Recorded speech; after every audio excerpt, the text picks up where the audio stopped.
Boa noite. Curso promovido pelas igrejas na Baixada Santista.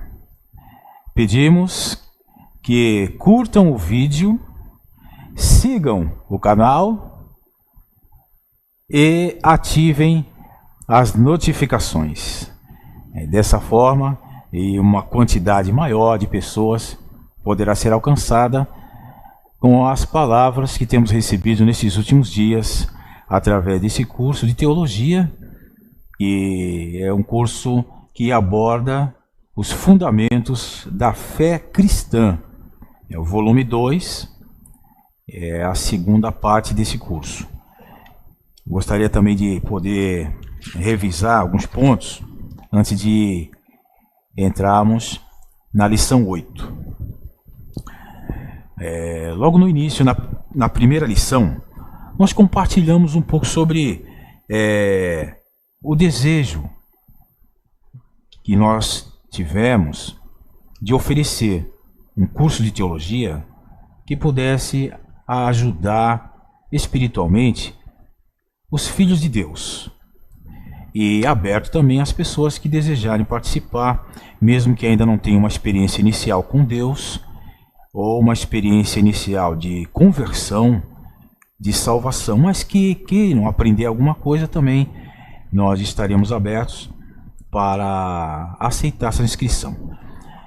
Então, qual é o objetivo desse curso? Logo no início nós compartilhamos que é um grupo de pessoas que compuseram esse estudo, os fundamentos da fé cristã, que são os ensinamentos básicos da palavra de Deus, que são os fundamentos da fé, aquela fé, a fé que nós temos, a fé que cremos, né? E essa fé, ela se tornou a nossa fé interior. Então, nós precisamos ter clareza dessa fé, né? A princípio, é a convicção das coisas que nós cremos, que nós acreditamos, né? A convicção. E também essa fé, ela tem o sentido de ser o conteúdo das verdades mais importantes e básicas que são apresentadas na Bíblia. E é algo maravilhoso, porque nisso nós podemos ver que todos nós cremos em Deus. Então Deus é um item da fé.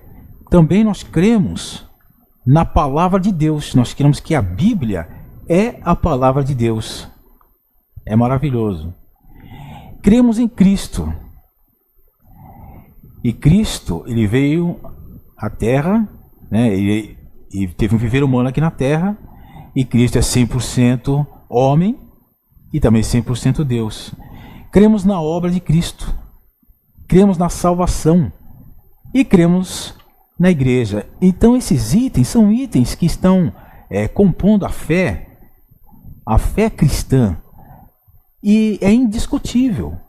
Então as pessoas que receberam o Senhor Jesus, como diz no Evangelho segundo João, a todos quantos o receberam, deu-lhes o poder de serem feitos filhos de Deus.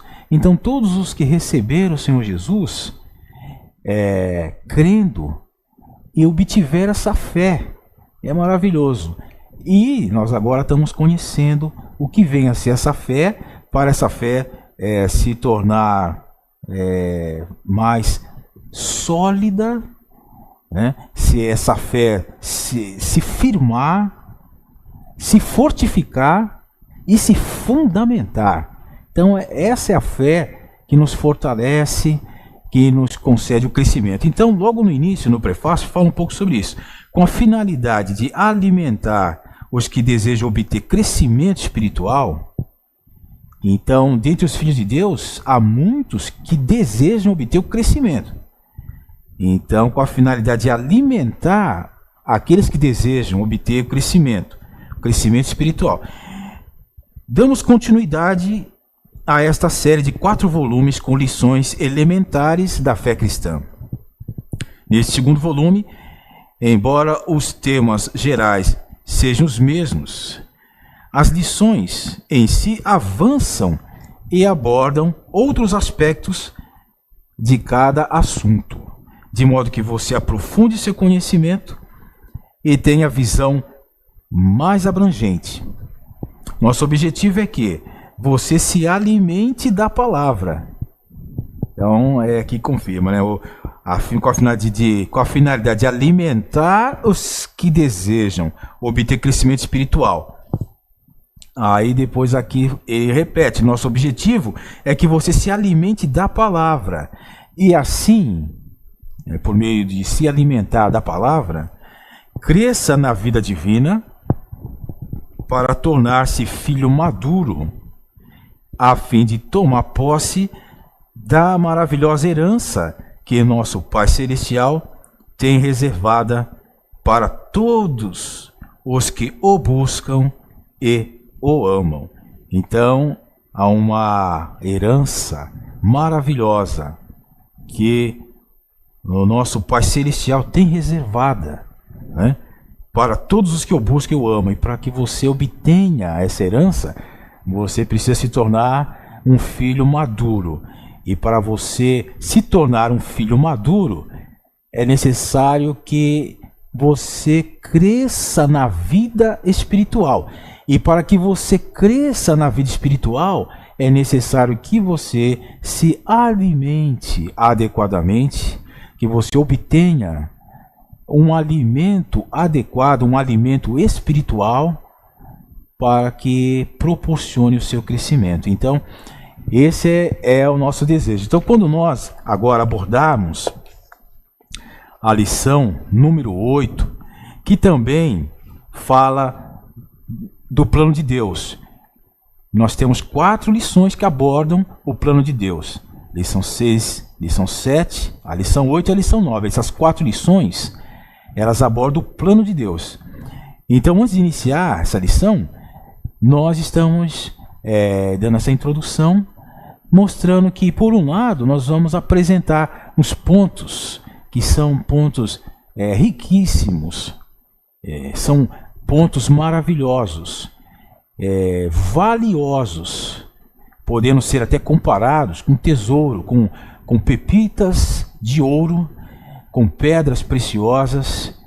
E essas pedras preciosas, essas pepitas serão apresentadas para você. E esse por um lado, apresentando essas verdades. E por outro, tem a conotação de um alimento espiritual. Ou seja, ao você receber essas verdades, essas revelações que estão contidas na Bíblia, você também está recebendo um alimento espiritual. Ele vem como uma forma de uma lição, ele vem como uma forma de uma revelação, de uma verdade, mas ele tem uma conotação, não apenas no conhecimento, de conhecer as verdades, mas a conotação de um alimento. Então, quando você ouve, recebe e contata essas verdades, você recebe um suprimento espiritual, você recebe uma provisão espiritual de vida, de tal forma que essa provisão espiritual, esse suprimento espiritual é um alimento espiritual para você e para todos nós. Então isso contribui para o seu crescimento. E é muito interessante porque o povo de Deus, no Antigo Testamento, passou por isso. Depois que o povo de Deus foi tirado do Egito e atravessou o Mar Vermelho, o que aconteceu? Eles caminharam pelo deserto por 40 anos, antes de serem introduzidos na terra prometida por Deus. E nesse período, no deserto, não havia provisão de alimentos. Então, o que ocorreu? Deus, então, proveu o alimento para o seu povo no Antigo Testamento. Então, diz as Escrituras que eles colhiam um maná, e o maná descia do céu, junto com o orvalho, E esse maná era o alimento que eles receberam durante todo esse período que eles passaram pelo deserto. 40 anos peregrinando pelo deserto até serem introduzidos na terra prometida por Deus. E nesses 40 anos eles se alimentavam com maná. Dia a dia eles se alimentavam com maná. Uma porção diária de alimento. Esse alimento que era um pão que eles cozinhavam, que eles preparavam, que era chamado de maná, o pão de Deus, um pão do céu. Mas ele vinha como semelhante a semente de coentro e descia junto com o orvalho. Então eles colhiam, amassavam, faziam o pão e dessa forma eles se alimentavam. 40 anos se alimentando.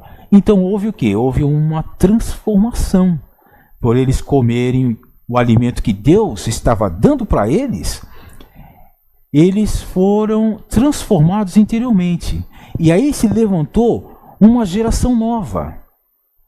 Essa geração nova que se levantou, que estava se alimentando diariamente com maná, é a geração que entrou na terra prometida. Isso tudo é muito significativo. É cheio de significados, rico em significados, né? Porque o povo que saiu do Egito, eles já estavam acostumados com a alimentação, com a dieta que eles tinham no Egito. E aí eles então saíram do Egito. Alguns deles tiveram saudade dos alimentos que comiam no Egito. Então Deus teve que tratar aquela situação através de Moisés. Tratou aquela situação.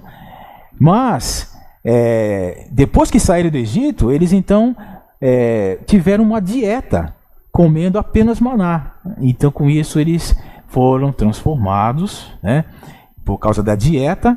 E aí então surgiu uma nova geração, uma geração que herdou a terra prometida. Então, isso que Deus hoje está realizando, está fazendo, quando nós nos alimentamos da palavra, né, nós estamos recebendo a provisão e nós estamos sendo transformados por ter uma dieta. E essa dieta espiritual faz com que a vida cresça, a vida se desenvolva interiormente. Então a vida que nós recebemos, ela está em expansão contínua. Quando nós alimentamos o nosso ser com as palavras de Deus, essa vida então ela cresce e se desenvolve. Então nós vamos agora ver a lição 8, e é uma lição tão rica quanto a lição anterior. Ela está abordando uns pontos assim muito importantes. É bem possível que alguns já tenham tido acesso a esses pontos e já tenham ouvido falar, mas que isso possa fortalecer e possa até vir de uma maneira renovada. E aqueles que ainda não ouviram possam então receber esses pontos que serão apresentados na lição 8, que vem a ser a redenção e também o encabeçamento do Filho. O encabeçamento de Cristo. Isso diz respeito às bênçãos do Filho. Vimos na lição anterior as bênçãos de Deus Pai. E agora nós veremos as bênçãos de Deus Filho. Vamos continuar vendo as bênçãos de Deus, que Deus tem abençoado o seu povo nas regiões celestiais. As bênçãos espirituais, toda sorte de bênção espiritual nas regiões celestiais. Então, antes de iniciarmos, vamos ler então os versículos. Efésios capítulo 1, por favor, queira abrir a sua Bíblia, no livro de Efésios capítulo 1, e vai do versículo 7 até o 12. Então, eu vou ler para vocês. No qual temos a redenção, pelo seu sangue, a remissão dos pecados, segundo a riqueza da sua graça, que Deus derramou abundantemente sobre nós, em toda sabedoria e prudência, desvendando-nos o mistério da sua vontade, segundo o seu bom prazer que propusera em si mesmo, de fazer encabeçar nele na dispensação da plenitude dos tempos, todas as coisas, tanto as do céu como as da terra. Nele, digo, no qual fomos também feitos herança, predestinados segundo o propósito daquele que faz todas as coisas conforme o conselho da sua vontade, a fim de sermos, para louvor da sua glória, nós, os que de antemão esperamos em Cristo. Então, estamos vendo o texto que nós vamos abordar nessa lição, e cada palavra é importante. As palavras formam frases. Você poderá acompanhar e perceber que cada frase é importante. E as frases por si formam também, juntando, formam sentenças. Cada sentença é importante. Aí você vai, ao ouvir, você vai então começar a tocar, como na mensagem anterior, como se nós tivéssemos uma lente enorme, ampliando essas palavras, e aí conforme você for lendo e ouvindo, você poderá obter então uma compreensão, você poderá obter a provisão que essa palavra está trazendo, e graças a Deus por isso, né? E nós temos hoje um tempo que podemos nos dedicar à palavra. Graças a Deus. Vamos então prosseguir agora no livro Fundamentos da Fé Cristã, volume 2. Vamos ler na página 68. Você poderá acompanhar com o seu livro também. Isso é muito interessante. Ao mesmo tempo que nós estamos lendo, nós estamos ouvindo e ao mesmo tempo lendo. Você acompanhando com o texto no seu livro, você poderá notar que interessante é isso. Então, tanto nós ouvimos como nós lemos a palavra. Então, isso é um reforço que é dado para nós. Vamos prosseguir então.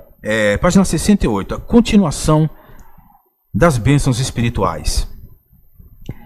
Como vimos na lição anterior, Efésios 1 mostra que temos sido abençoados por Deus com toda a sorte de bênção espiritual. Os dois primeiros itens dessa bênção citados em Efésios 1 são a escolha e a predestinação de Deus Pai. Os versículos de 3 a 6 mostram o plano eterno de Deus Pai, que é ter muitos filhos. Para isso, ele criou o ser humano com um espírito humano, a fim de ser assim regenerado e nascer da vida divina. Nesta lição, veremos dois outros itens: a redenção e o encabeçamento do Filho. Observaremos nas lições 10 a 13, que são as lições futuras deste volume, que o plano divino sofreu um revés quando o homem pecou e caiu, tornando-se assim incapaz de se relacionar com Deus por causa do pecado.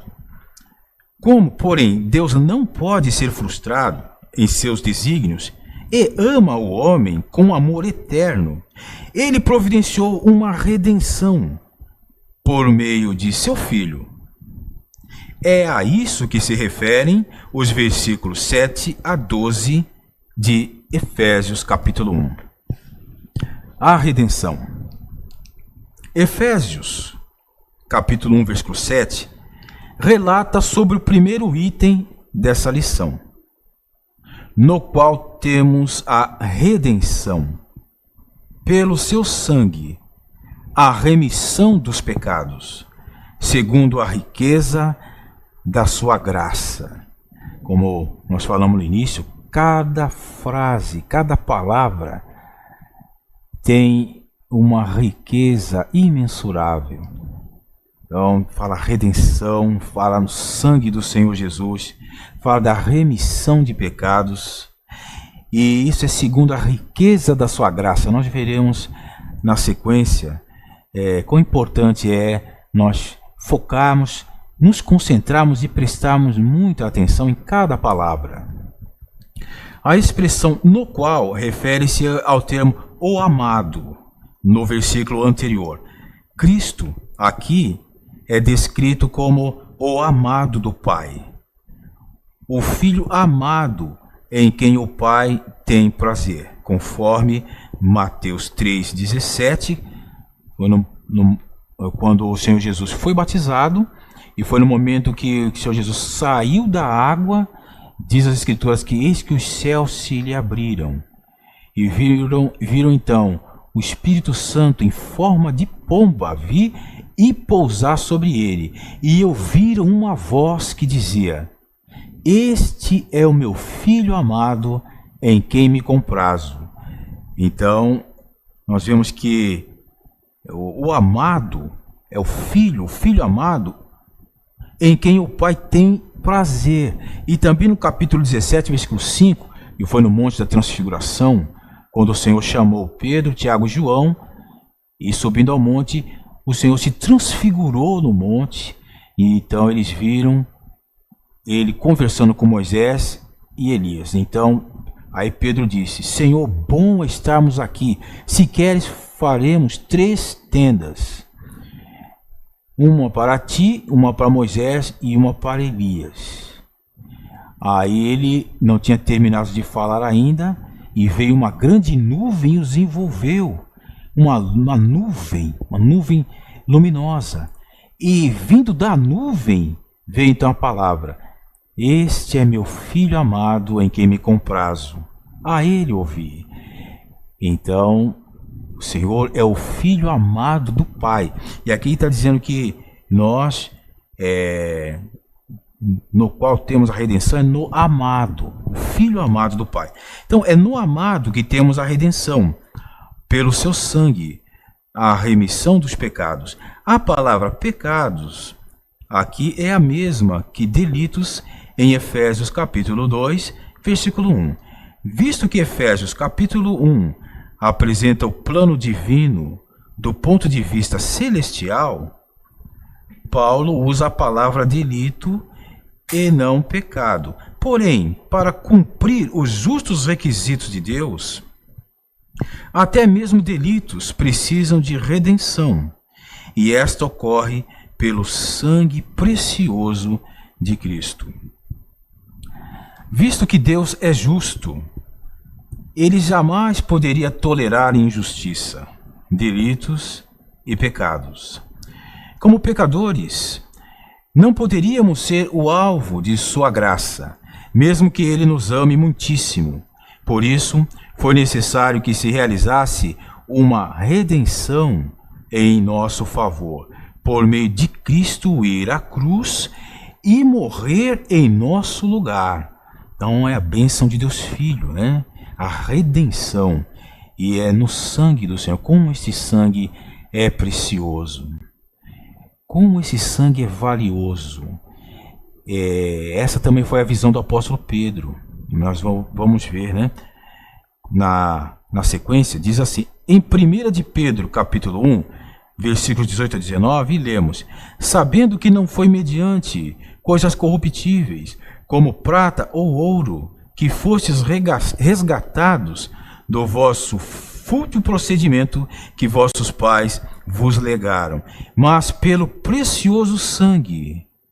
Então vejam, ele fazendo até uma comparação com ouro ou prata, né, que na conjuntura terrena são coisas que têm valor, ouro e prata, mas não foi como ouro ou prata que o Senhor nos resgatou, né?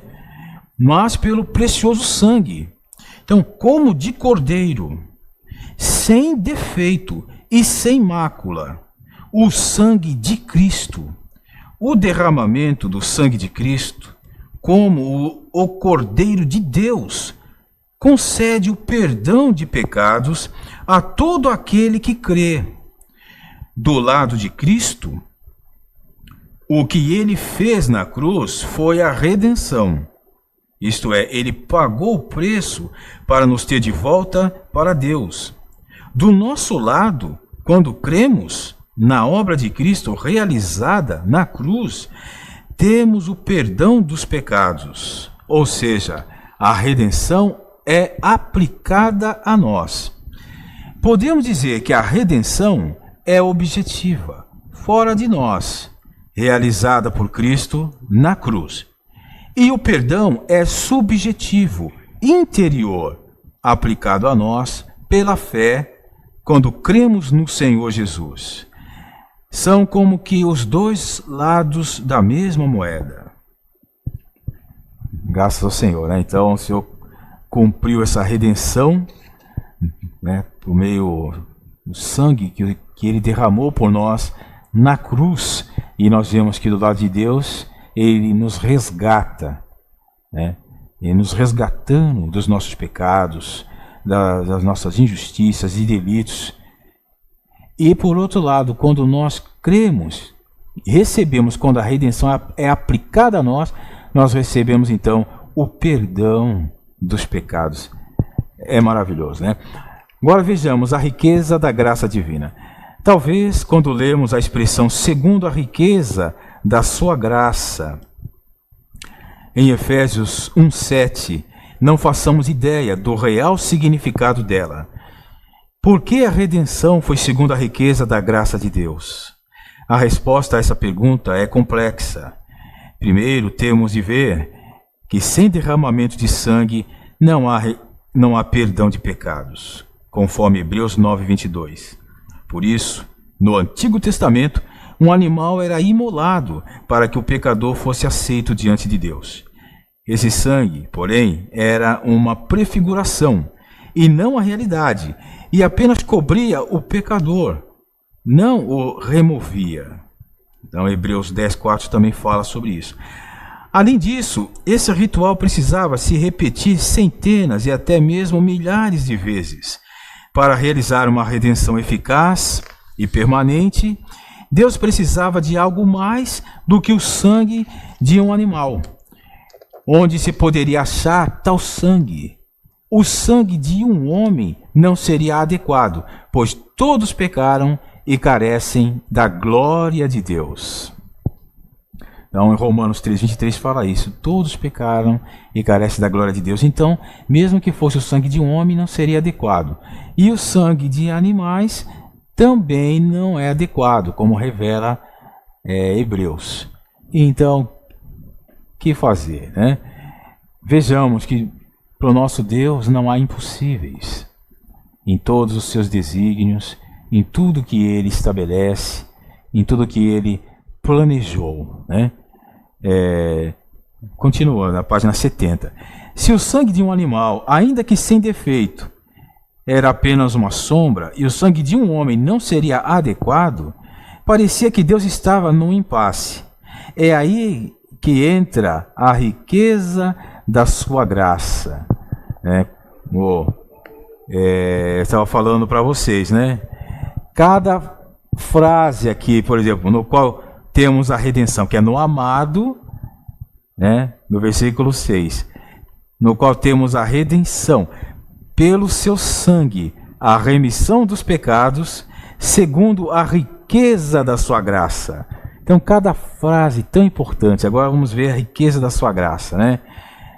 Vamos ver agora. O próprio Deus se fez homem. Isso é a riqueza da graça de Deus. Um homem perfeito e sem pecado. João capítulo 1, versículo 14. E a palavra tornou-se carne, né? E o verbo tornou-se carne e tabernaculou entre nós. Então, Deus se tornou um homem. Também Hebreus 2,14 e Hebreus 4,15 falam sobre isso.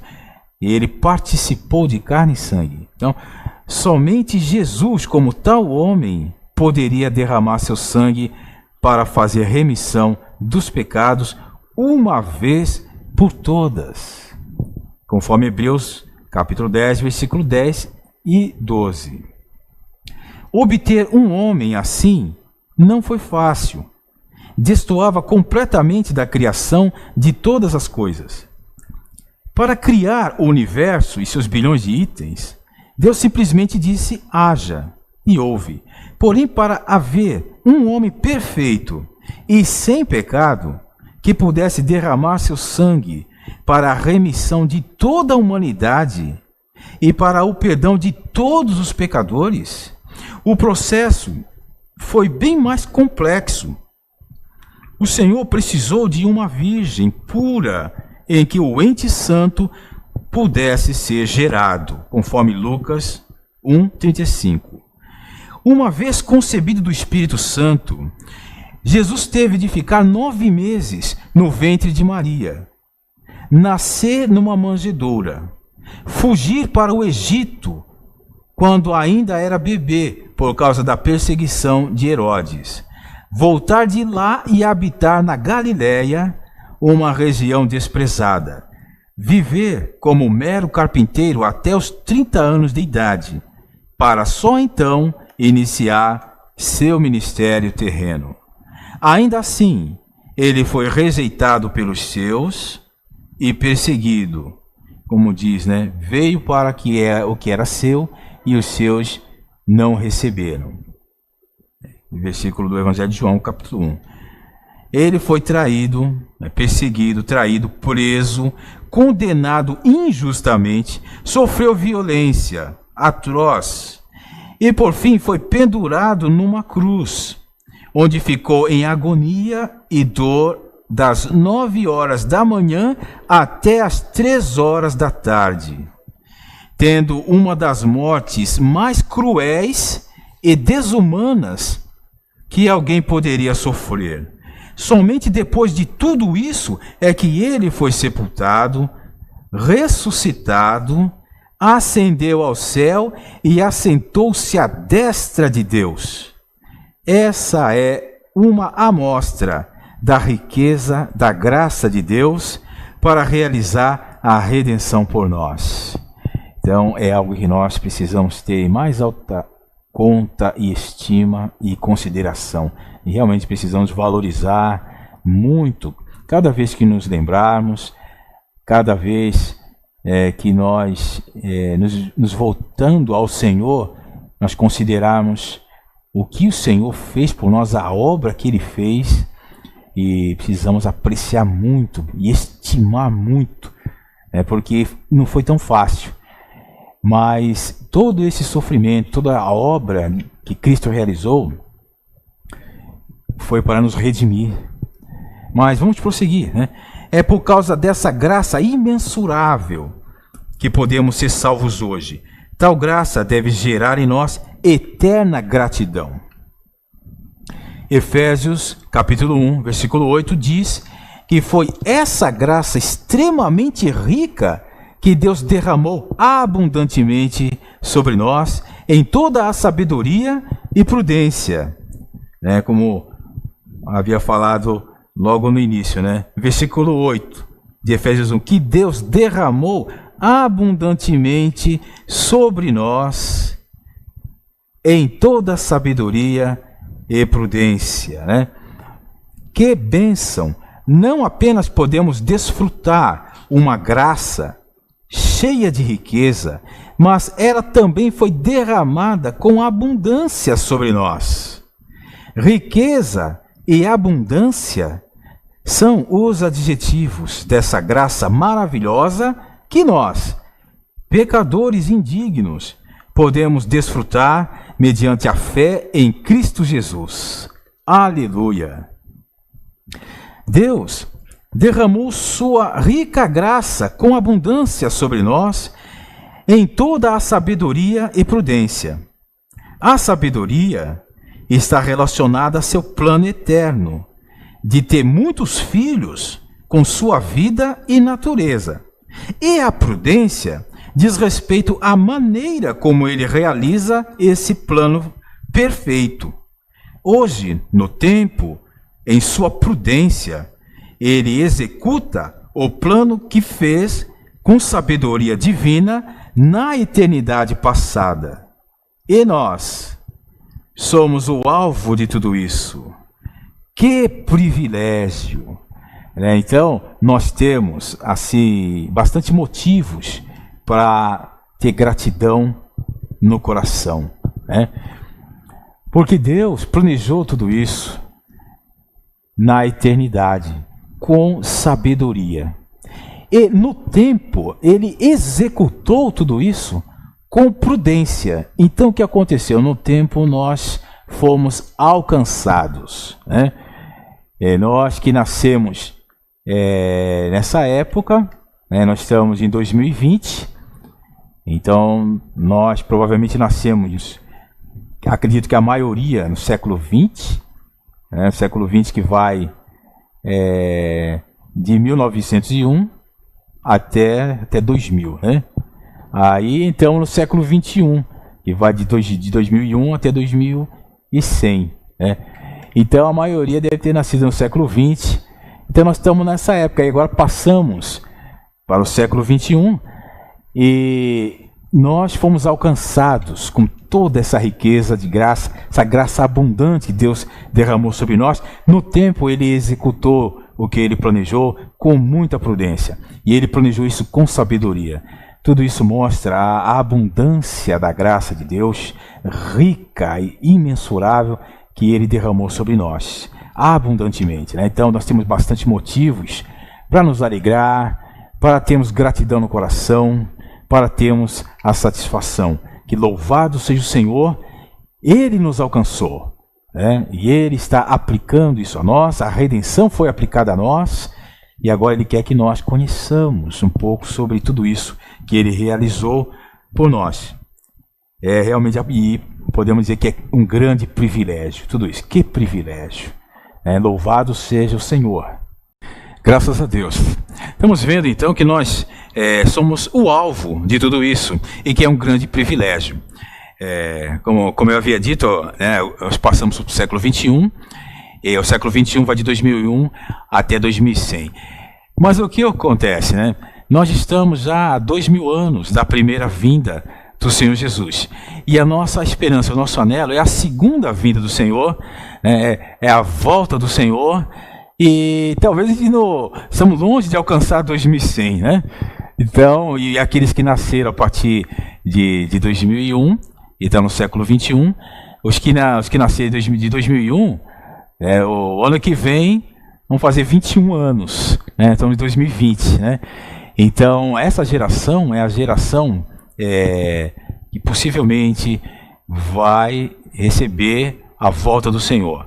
Possivelmente, né? Essa é a nossa esperança, porque já estamos há 2000 anos da primeira vinda do Senhor, né? Então, o Senhor ele faz há um trecho da Bíblia que ele fala sobre isso, que para Deus um dia é como 1000 anos, e 1000 anos é como um dia. E o Senhor, né, em Gênesis, ele fala da criação em 6 dias e descansou no 7º, né? Então, cada dia correspondendo a 1000 anos, nós temos 6000 anos, e o 7º é o 7º milênio, o reino milenar, corresponde ao reino milenar. Então, nós vemos de Adão até a primeira vinda de Cristo, passou-se 4000 anos. E da primeira vinda de Cristo até os dias atuais, nós já temos aproximadamente 2000 anos. Então, segundo essa passagem que a Bíblia revela, a volta do Senhor está às portas. E muito provavelmente essa geração que está agora, nesse período histórico, que vai receber esse grande evento da volta do Senhor. Mas essa visão é para nos encorajar, né? A amá-lo, a buscá-lo, né? Vejam que grande amor nos tem conferido o Pai. Que grande amor nos tem conferido o Filho. Então vimos as bênçãos de Deus Pai, agora estamos vendo as bênçãos de Deus Filho. Vamos continuar a partir da página 71 com a leitura para proporcionar que Deus ainda derrame mais e mais da sua graça para nós, né? Então agora nós vamos ver sobre o encabeçamento do Filho. Veremos agora o segundo item dessa bênção, que é sobre o encabeçamento do Filho, descrito em Efésios, capítulo 1, versículos do 9 ao 12.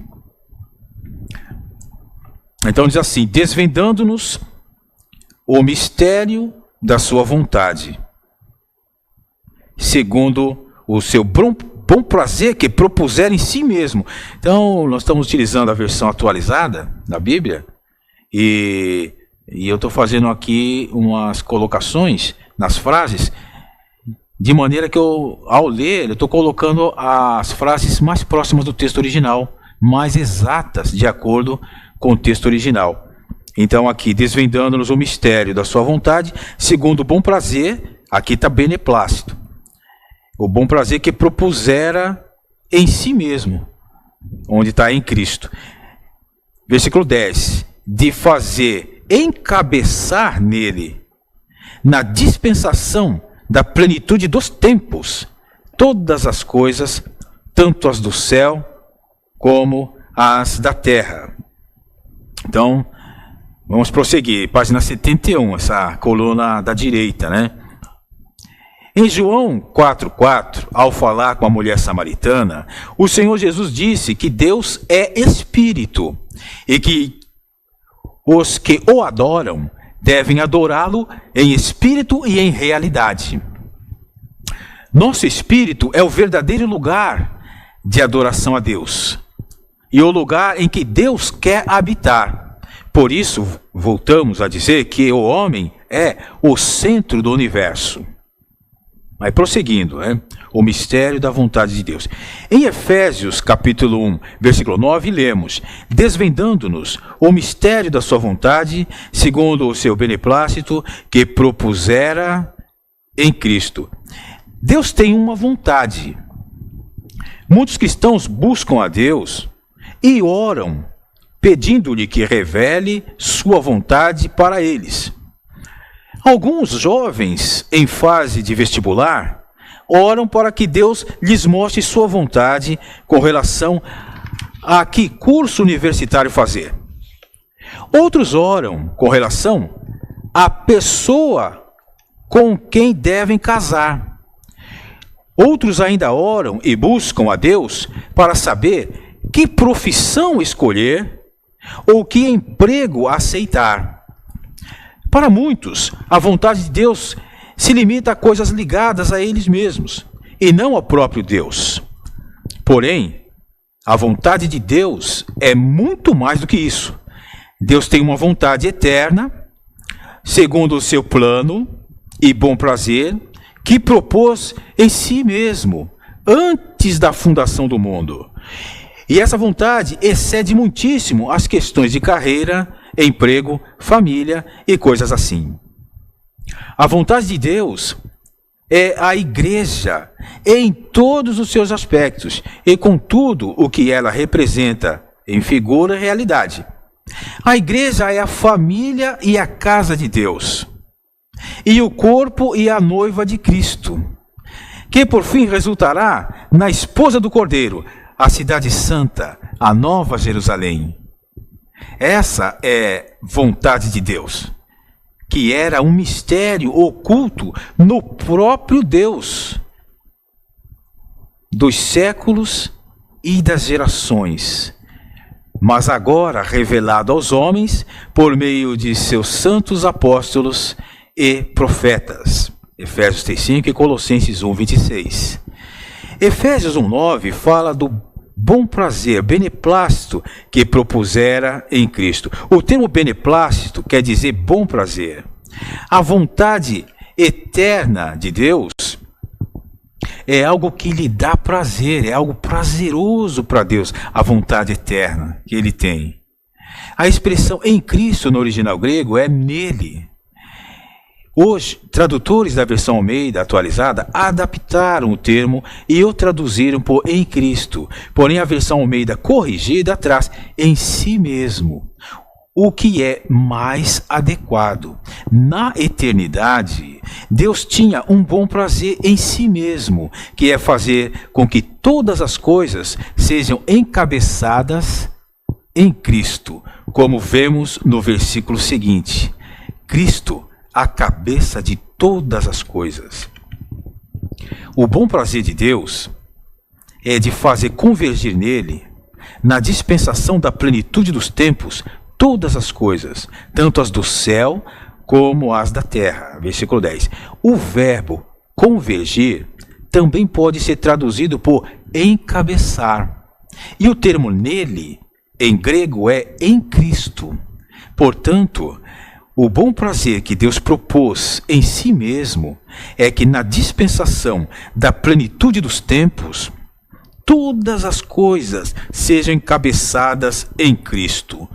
Ou seja, que Cristo seja a cabeça de todas as coisas, tanto as que estão nos céus, como as que estão na terra. O universo está em caos total. É um amontoado de ruínas. Deus criou todas as coisas em perfeita ordem. Não as criou para ser um caos, conforme Isaías 45, versículo 18. Vamos localizar e ler para vocês.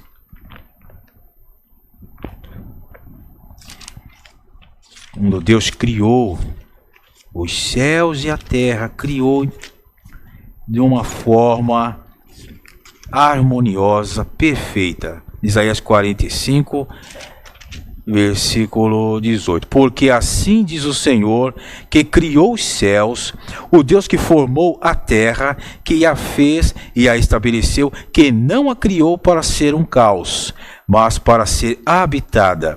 Eu sou o Senhor e não há outro. Aí nós vemos que Deus criou e não as criou para ser um caos. Porém, a rebelião de Satanás trouxe confusão ao universo.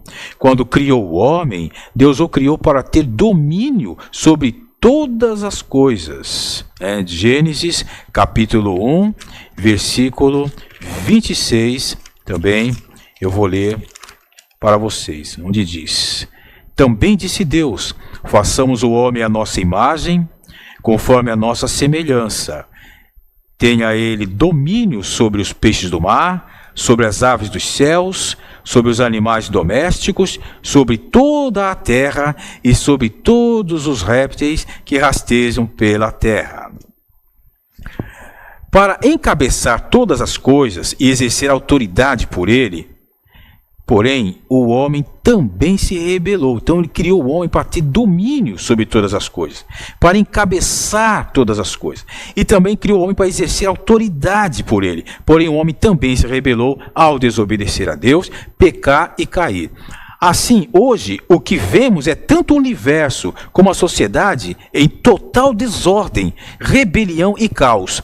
Basta olhar ao redor para ver que o mundo todo está descabeçado. A maneira como as pessoas vivem e agem nesta sociedade pós-moderna demonstra que estão perdidas e sem direção. Isso é resultado de não estarem encabeçadas em Cristo. Essa situação desastrosa entristece profundamente a Deus. Por isso, Ele trabalha para levar a salvação para as pessoas, resgatá-las desse amontoado de ruínas e trazê-las para a igreja, onde poderão experimentar o encabeçamento de Cristo.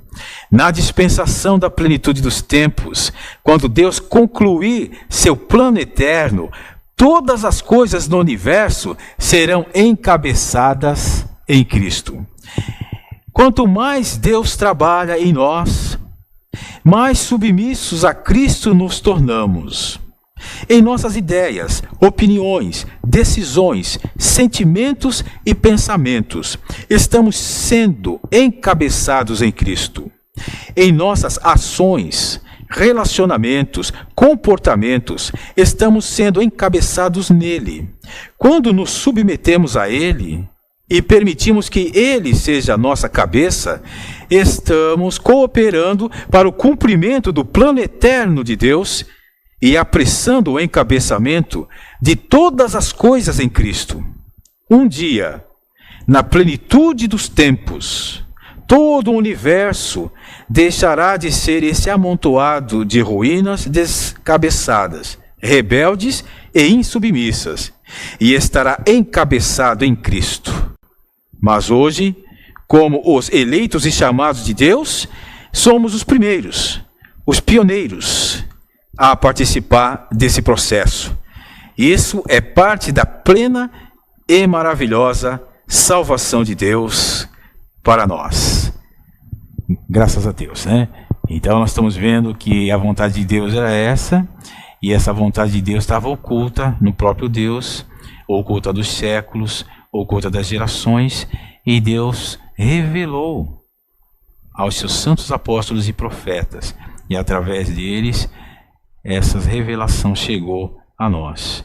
E realmente nós precisamos conhecer a situação da sociedade pós-moderna, conhecer a situação em que se encontra o mundo. E Deus não criou para ser um caos. Então, no plano de Deus, todas as coisas serão encabeçadas em Cristo.